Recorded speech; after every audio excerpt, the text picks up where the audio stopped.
What's up, everybody? This is Erica from the Cassie Climb blog, coming to you guys tonight talking about the 10-year-old Chinese cashier.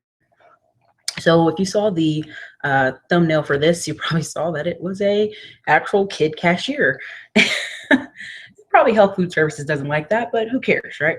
Because at the end of the day, her family has already figured out they're on the right side of capitalism. Investments, business.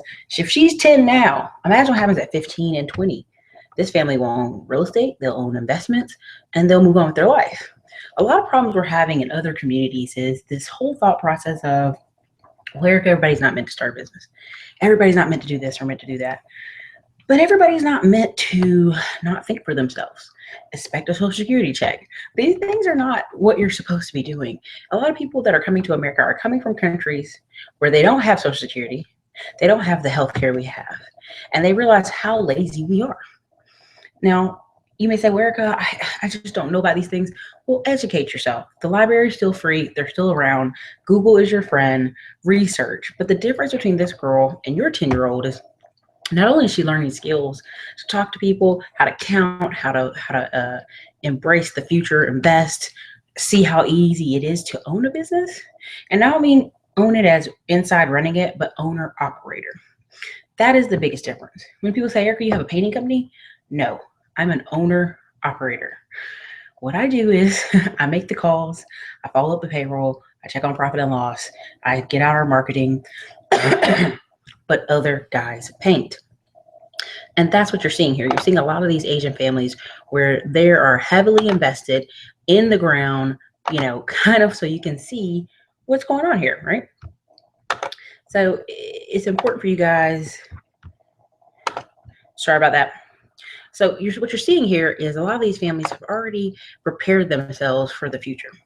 Now, I keep telling about the story of Forever 21. Forever 21, the two owners came to America in 1984-ish. Basically the husband worked 3 jobs, the wife worked 2 jobs. On their 3rd year, they put the money down into a business and made $700,000. So how was that possible? How did they do that?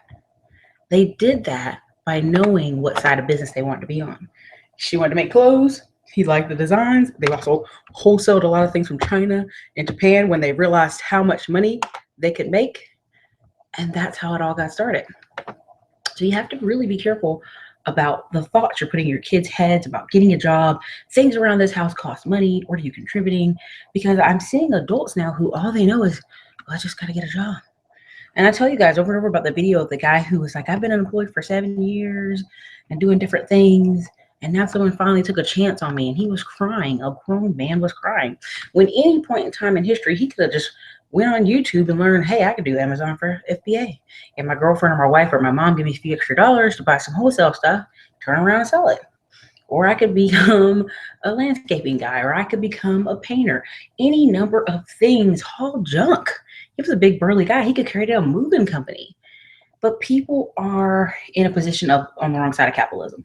And when I say the wrong side of capitalism, I mean just working a job and hoping someone else will figure it out. And that's what we see when we see all these GoFundMe accounts, when you see all these we don't have any insurance to bury mama videos. That's what that comes from. That comes from people thinking someone else will figure it out. I'll have all these kids and they'll take care of me, and so they'll figure it out, right? And that's not true. But this 10-year-old girl, her parents aren't worried. She will be able to take care of them because every time you go into a Chinese food place, you know it, I know it. If you buy, the child's there at the cash register reading a book and then hitting the cash register. What are a lot of little children you know doing? Watching TV, playing video games. Already 2 different sides. One's just entertainment. One is a learning sacrifice. These kids are learning, sacrificing their afternoons. Yes, they may still be playing video games or on the computer, but they're at their parents' business. One of the things that makes me most happy is the fact that my sister owns a business. A physical business. You can go inside. My nephews can see she has a hair salon. Well, at one point in time, I had a coffee shop. At one point in time, our uncle had a dollar store, right? So it's these things that they can go in and see. His father and his grandfather have car lots and tire places where young guys work for them and wash cars and change tires and do work, right? So what's happening? His mindset about what is the expectation when you grow up is changed. He knows so many business owners, it flips the switch. And that's the problem we're seeing in society. A lot of people have parents who go off and work in cubicles. We don't know what kind of work they do. It's not like bring your kid to work day. And then they're sitting there confused years later, like, Mom and Dad, I can't get the same type of job you got. I don't understand how you even got it. I don't even know what I need to do to get that type of job. So we have people in various layers of that, right? But here, I'll give a prime example. I'm from a military family. My mom did 26 years in the Army. I lived at Fayetteville, Fort Bragg, and many other places for many years. The friends I had in high school had Korean moms, Japanese moms, and other types of Asian moms. I think Taiwanese was one of them. She was Thai. That's all I know. No, Thai and Taiwan. The other one was Taiwan. And their moms, every single one of them, when they were 18, put them as authorized users on their credit card account. They didn't give them credit cards, but they made them authorized users.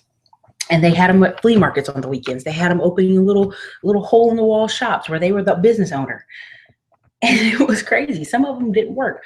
Some of them didn't want to take over the mom's, flea market shop, or didn't want to take over the mom's dry cleaning company. But in the end, many of them have never, ever worked jobs like I've worked, right? When I worked fast food or I did different things where I'm like, this is not worth it. This is not worth the value of my hour.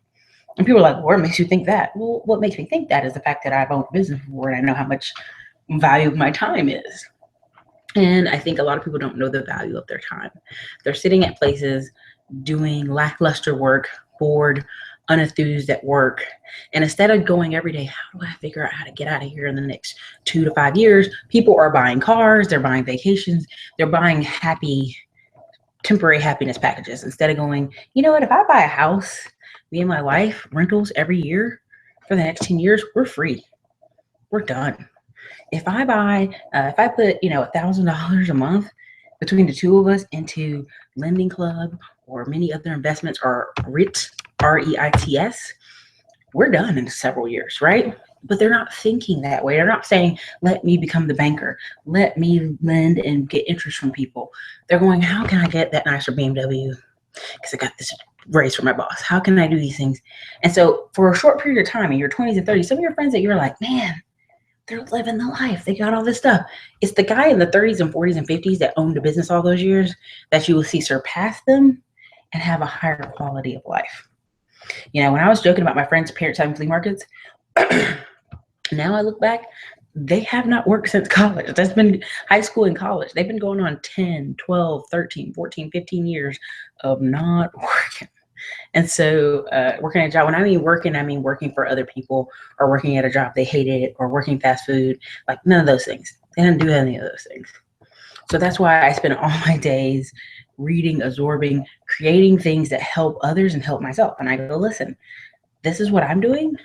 This is how I get clients for the painting company. This is how we market. This is where I take them. As soon as I get that money, I don't go, I'm gonna live in a nicer apartment, I'm gonna get a newer car. I'm taking that money and going, how can I buy a turnkey property in Indiana? How can I buy another turnkey property in Georgia? How can I buy things that will build on my future to get me out of this position to a more comfortable position? And it's called long-term thinking. Everybody's not going to do it. Everybody's not thinking that way, but it is. So, many of you have questions. I get that. Always, share them with me, put them in the comments. I'll try my best to answer them. But a lot of times it is 1 or 2 steps and it changes your whole future. It changes your future, your children's future, and your investing future, right? When I did the video on how to become a banker, $25 a pop, $5 a pop, if you commit to, let's say 100 a week, 400 a month, that comes out to 4,800 a year. When you go to the bank and you ask for money, they already see the commitments there. The commitment is there for investment, and the numbers are going in an up pattern, right? Because you've been doing this all year. So they know you become serious. Even the flip side of this, credit. When I talk about credit all the time on this channel, it's due to the fact that I have friends who started with $20,000 credit cards and have not looked back. Whether it was eBay, Amazon, Craigslist, just keep moving, and have not looked back. And people, this is another tip. the whole home ownership thing. We had a coffee shop near an Asian family who really, literally fresh off the boat.